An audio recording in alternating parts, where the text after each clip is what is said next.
Hi everyone, welcome to my kitchen. In today's recipe, I'm going to show you how to make Fansi Muthia Shaak. It's one of those classic Gujarati dishes where mutias are a favorite among every Gujarati home. So today I'm going to show you how to make mutias very differently by pan frying them. There are two ways you can make mutias. One is steaming and the other is pan frying. Today I'm going to show you how to pan fry and make these mutias. And Fansi is nothing but green beans. So green beans are tossed along with these mutias and subtle spices and blend together to make a delicious sabzi. So without wasting any time, let me just dive right in and show you how to make this dish. So the first thing that I'm going to do is to pressure cook the green beans. So into my pressure cooker, I'll go ahead and add the green beans, some salt, and just a couple of tablespoons of water, and we'll pressure cook for about 2 whistles and turn off the heat, and I'll be releasing the pressure immediately so the green beans retain its fresh green color. So I'm going to go ahead and cover the cooker and pressure cook it for about 2 whistles and then turn off the heat. So after about 2 whistles, I release the pressure immediately by placing a fork under the weight and then release the pressure until the entire pressure came out. Okay, I'm ready to open it. And it's beautiful. The beans is nice and green and it's cooked as well. All it takes is 2 whistles. You don't need to overcook, and just a couple of tablespoons of water. So I'm going to keep this to the side and then show you how to make the mutias. And once the mutias are done, we're going to combine the two to make a Fansi Muthia Shaak. Okay, I'm just going to cover it and keep it to the side. So now to make the mutias. So I have a basin with me in a bowl, and into this I'm going to add in the turmeric powder, sugar, Eno's fruit salt, and the kasuri methi. You can also add freshly chopped methi as well. I'm going to add in some salt to taste, and the hing, also known as the perengayam, which adds to the great taste and flavor of the mutias.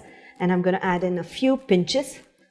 Okay, and this shaker bottle is absolutely great because it allows you to add in just a few pinches that you want. And just remember, SSP Ultra powder is really strong, right? So if you add a few pinches, the flavors come bursting out. So I'm just going to keep this to the side, and then after that, just mix all the dry ingredients together. And after that, I'm going to add in the lemon juice. Lemon juice brings in a great sourness. The sweet and sour mutias are absolutely tasty. And then some oil. And then after that, I'm going to add in little water at a time and make a thick dough.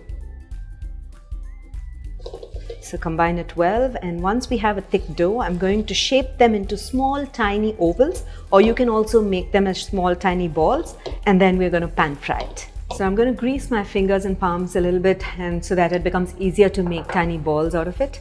Okay, and then take a small portion and very small portion, because mutias are very small, and then because I've added Eno's fruit salt, it'll also puff up when we are pan frying. So I'm going to make these tiny ovals. Okay, and I'm going to keep it to the side. And we'll make these small portions of these tiny ovals, a few at a time, and then once all of it is done, I'll show you how to pan fry them.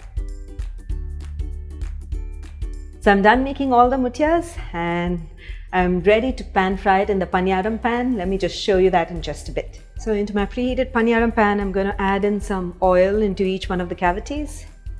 And we're going to pan fry these mutias. Paniyaram pans are a great boon for me because I tend to use a little less oil, as well as the mutias get perfectly pan fried. Okay, so I'm just going to go ahead and add a few to each one of the cavities. And once they get pan fried and it gets nicely golden brown and crisp over medium heat, then I'm going to remove them and then pan fry the remaining mutias. Okay, so it takes about a couple of minutes, and notice that they'll start fluffing up because of the Eno's fruit salt, and keep the heat to medium low because they'll tend to brown too fast. Great, so notice the mutias are perfectly fried and it's got a nice golden crust on the top. At this stage, I'm just going to remove it and pan fry the remaining ones, and that's what I'm going to do. And then once all of the mutias are pan fried, I'll be ready to show you how to make the Fansi Muthia Shaak. So now to put together the Fansi Muthia Shaak. So into my kadai, I'm going to add in some oil. It's a preheated kadai, so ensure that the kadai is preheated. We'll add in the mustard seeds and allow it to crackle.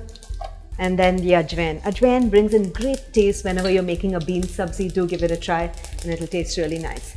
And then after that, I'm going to go ahead and add in the hing, also known as the perengayam. It's extremely important and a very good flavoring agent for all sabzis, and Gujaratis tend to use it a lot in almost all of their dishes.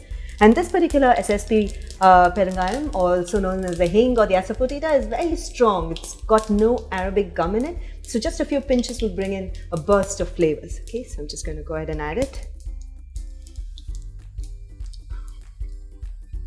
That's it. So that's perfect.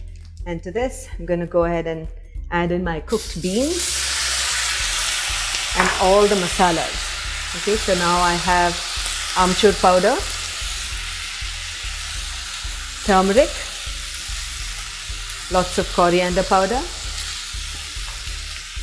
and some chili powder as well.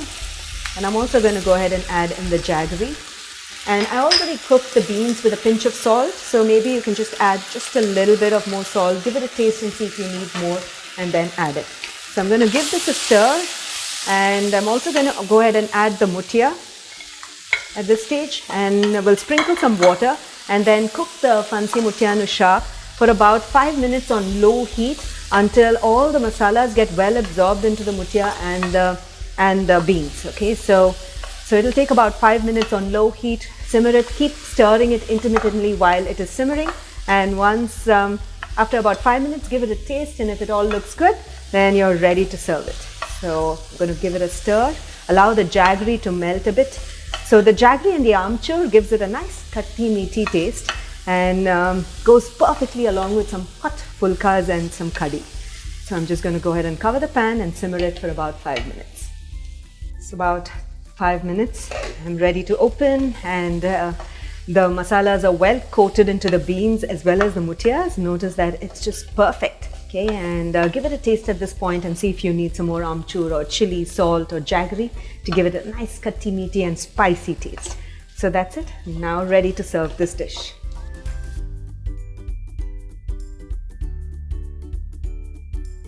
So I hope you enjoyed watching the recipe of how to make the Fansi Muthia Shaak. Absolutely simple and delicious. These mutias are actually very versatile. In Gujarati homes, they make Turiya Muthia Shaak, Fansi Muthia, and they also add it to undios. In fact, if you also make like a lauki tamatar ki sabzi, you can add the mutias into this and they taste very nice. So do give this recipe a try, and when you do, don't forget to take a snapshot of it and share it with us in the comments below. We'd love to hear back from you. So until then, until next time, happy cooking and healthy eating.